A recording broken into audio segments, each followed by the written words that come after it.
tidak pernah berhenti. Percaya di nasib satu kaum, kecuali semua urusan dunia.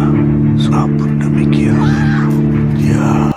Dalam film ini kita akan difokuskan kepada sosok Bahri, ustadz muda tampan mempesona menggairahkan yang pandai meruqyah. Hingga ketika desa yang ia tinggali, warga digemparkan oleh kerasukan yang misterius. Entah apa penyebabnya, yang pasti Bahri harus berjibaku meruqyah seluruh warga demi melawan para arwah yang gentayangan. Semoga barudak kekolopot, subscribe dan like video ini agar tidak ketinggalan video-video fenomenal lainnya. Dan ini dia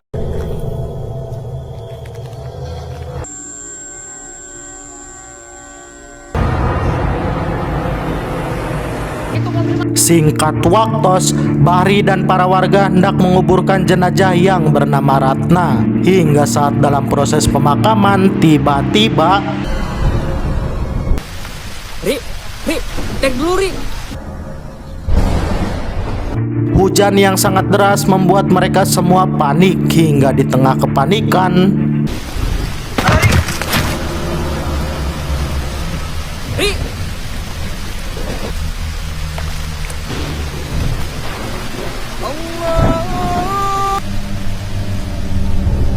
kemudian kita diperlihatkan jenazah Ratna yang keluar dari dalam kubur pada malam hari.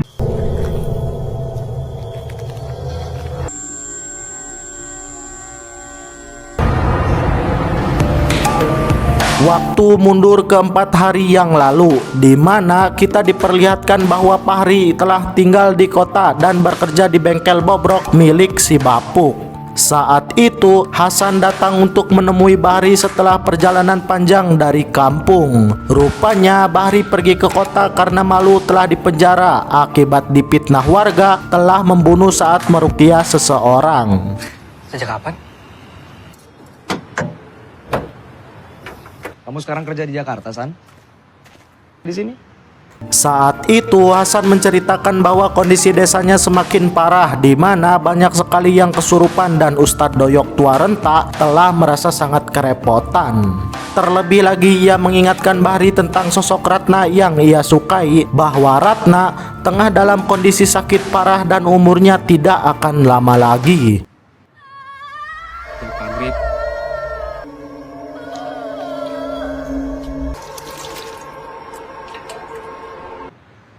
Gak bisa, San. Hingga Hasan memohon Bahri untuk balik ke desanya. Kemudian Bahri tidak memberikan keputusan, ia akan memikirkan lagi hal itu nanti. Salam aja buat yang lainnya. Udah tadi. Apa yang diganti? Mulu sih, Bang. Kayak lu gak pernah ngibulin orang aja. Residivis. Yang nerima lu kerja tuh cuman gua doang. Lu ganti dinamonya, akinya juga. Saat malam poek, Bahri tertidur dan mengalami hal-hal aneh. Saat ia terbangun, ia merasakan hal mengerikan akan mendekat. Hingga saat ia memeriksanya,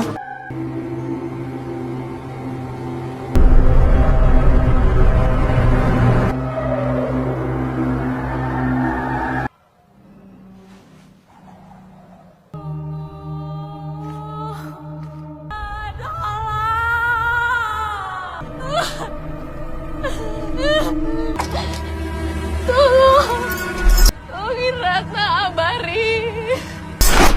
terlihat bayangan Ratna yang langsung menghilang. Dirasa itu adalah pertanda buruk, Bahri langsung berkemas untuk ngabret ke desanya. Di sisi lain kita diperlihatkan kondisi Ratna yang kian memburuk sampai keluarganya frustasi dengan penyakit Ratna. Selain itu, rupanya keluarga Ratna banyak hutang karena penyakit Ratna. Perguks ya. Kalau ente bisa jagain budak, mendingan teh budaknya dibunuh wae sekalian. Terus sekalian wae, Ece jeung Ratna ikutan gantung diri. Teh kalau gitu teh bawa ke pesantren. Kembali kepada Bahri yang telah sampai di desa. Ia izin terlebih dahulu kepada abahnya. Abahnya adalah seorang kiai senior yang membimbing Bahri dulu. Semenjak Bahri di penjara, abah selalu merindukan Bahri. Bahri izin pulang karena akan menolong Ratna yang sedang sakit parah. Nyai, enjing. Masih inget aja makanan favorit Bahri? Teh, bawa kabar gembira apa ketemu Ari Bahri. Kamu bisa nginep di sana malam ini. Mat, Yai, Assalamualaikum. Waalaikumsalam. Kunaon. Kamu teh pinter berbohong. Bahri sudah kehilangan semuanya, Bah. Hidup Bahri hancur karena fitnah, Bah. Wah, itu bukan teman yang sejati, Bahri. Orang itu mah takdir. Jeng ikhlas, Bahri. Wa inna ilaihi roji'un. Sejak dulu, Hasanlah yang selalu setia kepada Bahri. Di tengah gempuran warga yang selalu memandang Bahri adalah pembunuh, Bahri kemudian menuju rumah Ratna. Saat itu ibunya Ratna sangat senang melihat calon mantunya, seperti ada harapan bahwa Bahri dapat menyembuhkan Ratna. Ibunya Ratna meminta tolong kepada Bahri dan ia mengatakan bahwa ia ikhlas dengan Ratna apapun yang terjadi. Karena selama ini Ratna hanya menjadi beban keluarga, beban negara, beban desa, beban kehidupan, buduk korengan borok. Saat melihat Ratna, Bahri mengetahui fakta bahwa Ratna sebenarnya telah meninggal. Yang ada di tubuh Ratna saat ini adalah setan bobrok yang menghuni badan Ratna.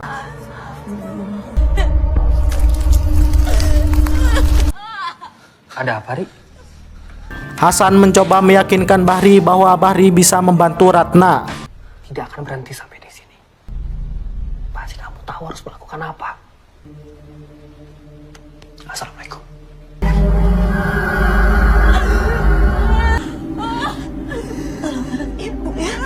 Saat malam poek, di tengah hujan dan petir, Bahri memberanikan diri untuk melakukan ritualnya. Hingga saat ia membaca ayat suci Al-Quran, tiba-tiba lampu poek dan Ratna telah menghilang. Wal hayyul qayyum ya'lamu ma baina aydihim wa ma. Bismillahirrahmanirrahim. Lahu ma fis samawati wa ma fil ard. La bi syai'in min ilmihi illa bima syaa. Hifzuhu wa huwal aliyyul azim.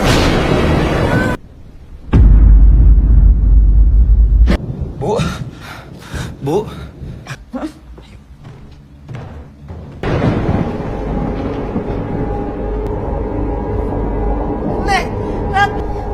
Ratna. Saat mereka mencari Ratna, banyak sekali teror yang mereka alami.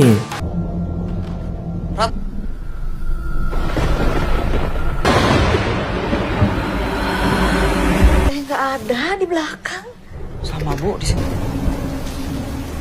Hingga saat mereka keluar, terlihat Ratna sedang main engkrak di atas genteng, membuat filmnya terlihat epik dan mencekam.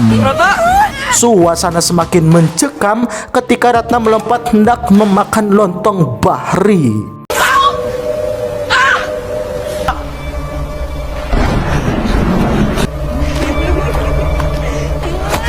Di lain sisi, abahnya terus membantu Bahri dengan kekuatan batin, membuat jin dalam tubuh Ratna keluar dan berhasil menumbangkan Ratna sampai modar.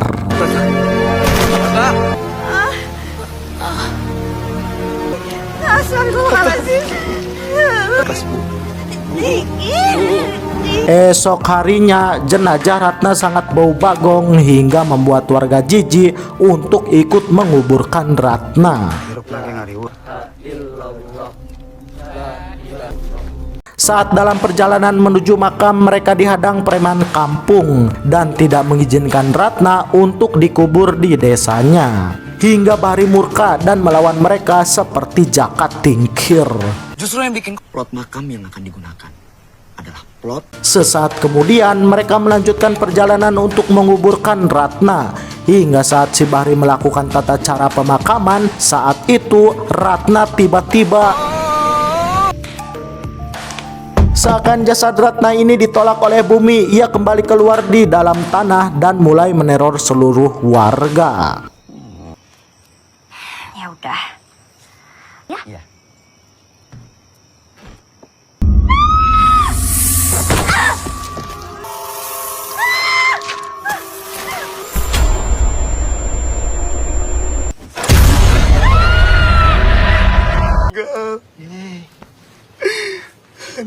Esok harinya Bahri curhat kepada Abah bahwa saat ia melakukan ruqyah terhadap Ratna, doanya Bahri tidak berefek kepada tubuh Ratna. Hingga abahnya memberikan wejangan kepada Bahri bahwa doa itu tidak harus diragukan karena doa akan dikabulkan Gusti Allah kalau kamu yakin terhadap kekuatan Gusti Allah. Bahri merasa gagal karena lagi-lagi orang yang ia ruqyah mengalami kematian.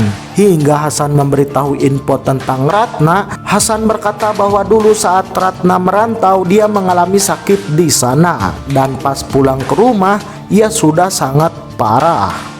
Mendengar hal itu, Bahri menjadi teringat dengan ucapan Mandul tentang Ratna. Lalu mereka berdua segera mencari Mandul.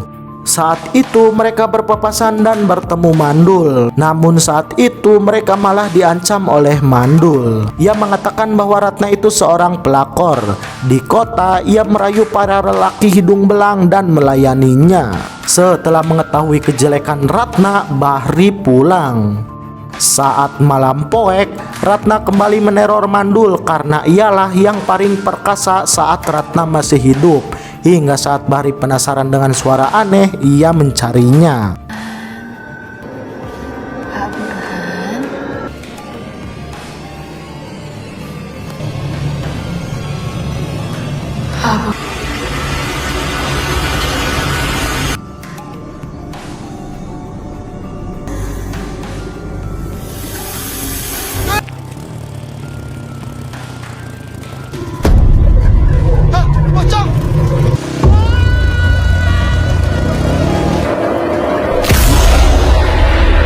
Mandul yang bobrok boloho ini malah hendak mengajak istrinya ngeswew.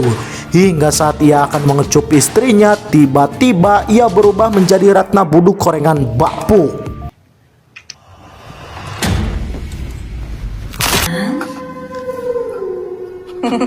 Di lain sisi, ternyata istrinya masih di dapur. Hingga saat istrinya hendak ke kamar, ia melihat Mandul yang sudah modar. Burhan meninggal. Burhan meninggal. Sadang. Burhan meninggal. Ini bagian dari Kemudian ibunya Ratna merasakan bahwa Ratna gentayangan hingga ia penasaran dan mengunjungi makam Ratna. Nah, rupanya pocong Ratna ini sudah keluar dari kubur seperti ditolak bumi dan langit hingga ibunya babaung sampai meler. Entah apa dosa yang telah Ratna lakukan, ibunya hanya tahu Ratna adalah anak baik hati rajin memasak. Bukannya mengubur jasad Ratna, ibunya malah menutupinya dengan samping dan merahasiakan kejadian itu.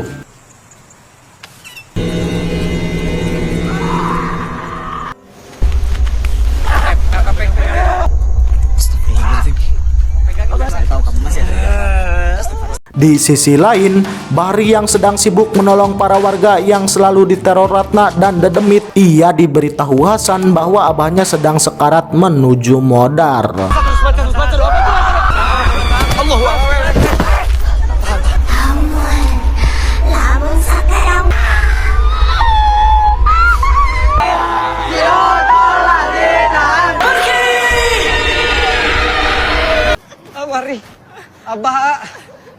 Hingga membuat Bahri sedih dan merebut tasbih sakti milik abahnya.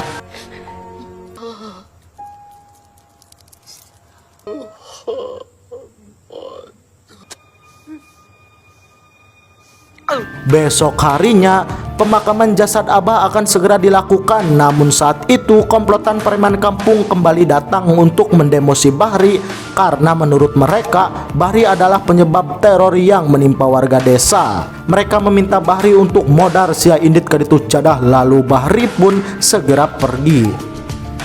Di tengah film epik ini ada sosok wanita yang sedang mencari makam Ratna. Hingga saat ia sampai di sana, tiba-tiba dia pun ngabret balik. Saat di dalam bus, sesuai skenario film, wanita itu satu bus dengan Bahri.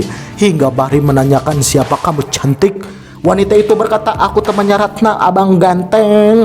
Dan di sini fakta terungkap bahwa Ratna terpaksa menjadi PSK dulu karena terpaksa ingin melunasi hutang ayahnya di kampung.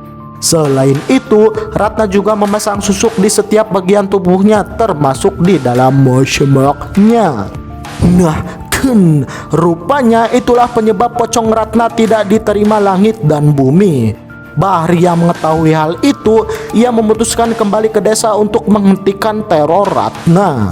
Namun saat itu ia kembali digeprek oleh kawanan preman kampung dan terjadilah Jaka Tingkir PS preman kampung. Tusuk. Ampun. Siapa? Di sini Bahri dan Hasan langsung menuju rumah dukun yang memasang susuk si Ratna. Hingga sampai saat di sana, rupanya dukun inilah penyebab teror warga kampung dan ia juga yang membayar preman untuk mengusir Bahri. Hingga final pigs pun terjadi antara Bahri PS dukun cabul.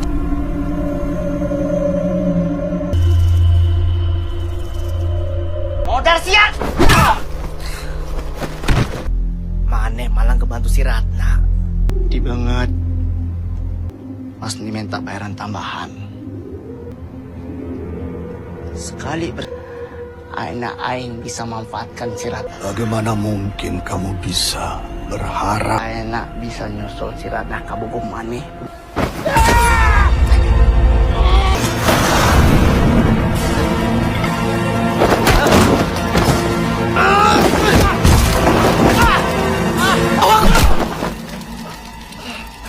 Alhamdulillahnya Bahri berhasil menang melawan dukun cabul itu. Hingga saat itu arwah Ratna yang kembali cantik ke Bahenol Montok berterima kasih kepada Bahri karena sudah peduli kepada keluarganya.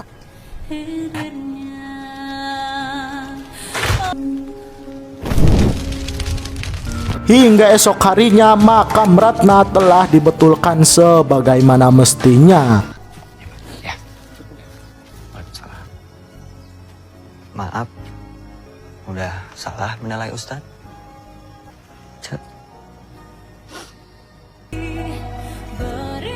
Namun setelah itu, Bahri mendapat kabar bahwa Hasan telah modar akibat kecelakaan mobil saat ia akan menemui Bahri di kota atau bengkel tempat kerjanya. Hingga semua yang kita saksikan tadi adalah arwah gentayangan Hasan yang selalu menemani Bahri dan menolongnya.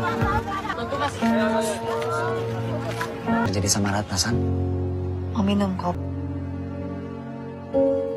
Film pun diakhiri dengan tangisan Bahri hingga membuat film epic banget, gak ada obat. Oh my god, Kokolopot pamit, film ini seru parah.